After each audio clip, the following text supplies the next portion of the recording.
नमस्कार मैत्रिणींनो, मी Archana stitching with Archana Vaibhat चॅनलमध्ये तुम्हा सर्वांचं स्वागत आहे। तर या व्हिडिओमध्ये आपल्याला बोटनेक ब्लाउजला डिझाईन कशी बनवायची ते सविस्तर या ठिकाणी पाहायचं आहे।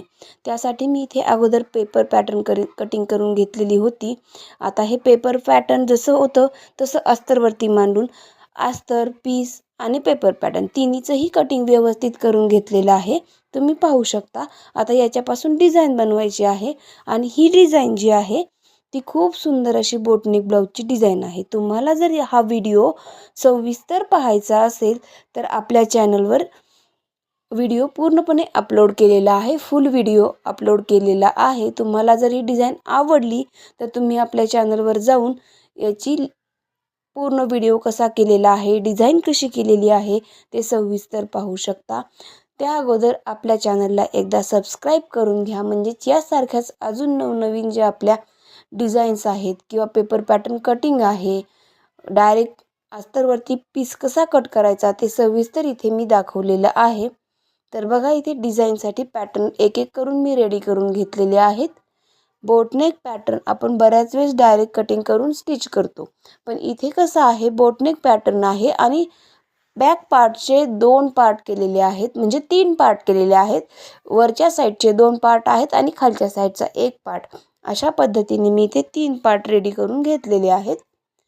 तर बघा इथे डिझाइन कशी तयार झालेली आहे। तुम्हाला जर या छोट्या व्हिडिओमध्ये नाही समजलं तर तुम्ही आपल्या मोठ्या व्हिडिओवरती जाऊन पाहू शकता, एकदम बारीक कसं केलेलं आहे, कुठले काम कुठे कटिंग केलेलं आहे ते सविस्तर इथे मी दाखवलेलं आहे। तर पहा, इथे बऱ्याच जणींना असे ब्लाउज आवडतात। बोटनेक ब्लाउज खूप सध्या ट्रेंडी आहेत आणि या ट्रेंडी ब्लाउजच्या डिझाइन सध्या खूप चालतात। बऱ्याच जणींना कटिंग जमत नाही, बऱ्याच जणींना स्टिचिंग जमत नाही, बऱ्याच जणींना डिझाइन कशी बनवायची त्याची आयडिया येत नाही। त्यासाठी मी इथे आपल्यासाठी ही डिझाइन बनवलेली आहे। तर बघा, खूप सुंदर अशी ही डिझाइन आहे, सगळ्यांना आवडेल अशी ही डिझाइन आहे। तर बघू शकता की ही डिझाइन मी कशी बनवलेली आहे। तर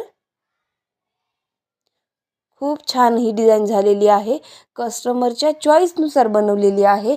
स्वतःच्या चॉईसनुसार बनवण्यापेक्षा कस्टमरच्या चॉईसनुसार डिझाइन बनवायची, म्हणजे कस्टमर आपल्यावरती किंवा आपल्या कामावरती खुश होतात, त्यांना जे हवं ते त्यांना मिळाल्यानंतर। तर बघा, इथे मी ही डिझाइन पूर्णपणे रेडी करून घेतलेली आहे। व्हिडिओ आवडल्यास लाईक, शेअर आणि सबस्क्राइब करायला विसरू नका। बघा डिझाइन पूर्ण झाल्यावर कशी दिसते तेही पाहू शकता।